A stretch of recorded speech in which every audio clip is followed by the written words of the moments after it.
These doubts fretted and harassed him, growing weaker or stronger from time to time, but never leaving him. He read and thought, and the more he read and the more he thought, the further he felt from the aim he was pursuing.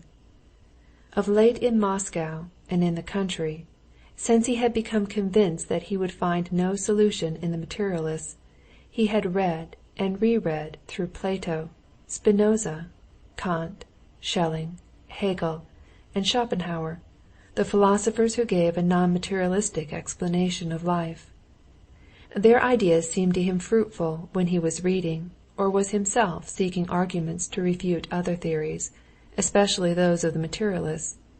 But as soon as he began to read, or sought for himself a solution of problems, the same thing always happened.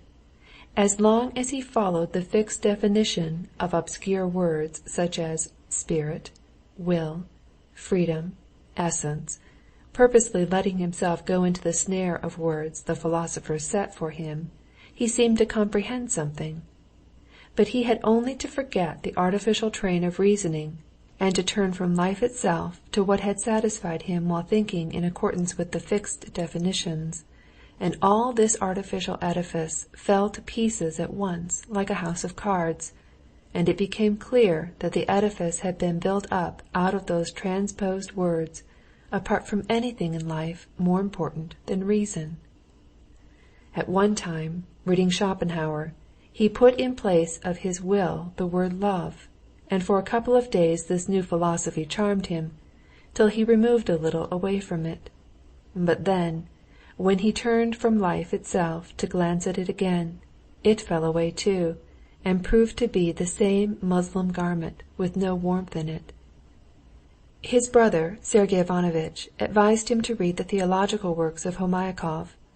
Levin read the second volume of Homiakov's works, and in spite of the elegant, epigrammatic, argumentative style which at first repelled him, he was impressed by the doctrine of the church he found in them. He was struck at first by the idea that the appreciation of divine truths had not been vouchsafed to man, but to a corporation of men bound together by love, to the church. What delighted him was the thought how much easier it was to believe in a still existing living church, embracing all the beliefs of men, and having God at its head, and therefore holy and infallible, and from it to accept the faith in God, the creation, the fall, the redemption, than to begin with God, a mysterious, far-away God, the creation, etc.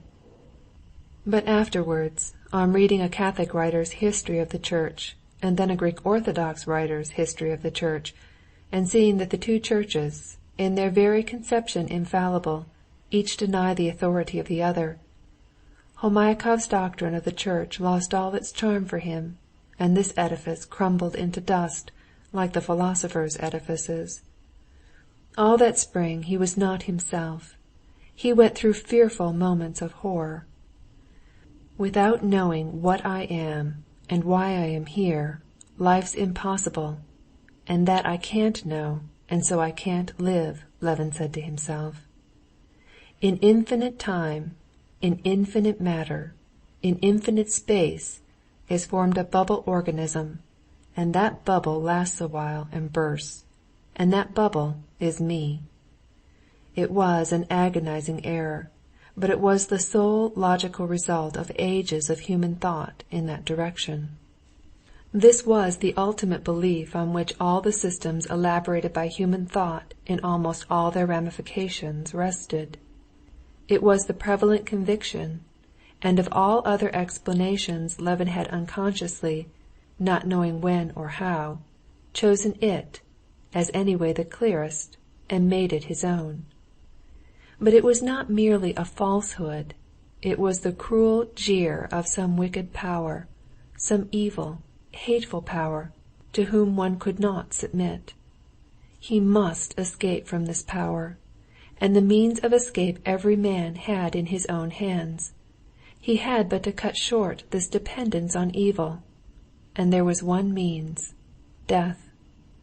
And Levin, a happy father and husband, in perfect health, was several times so near suicide that he hid the cord that he might not be tempted to hang himself, and was afraid to go out with his gun for fear of shooting himself. But Levin did not shoot himself, and did not hang himself. He went on living. End of chapter 9.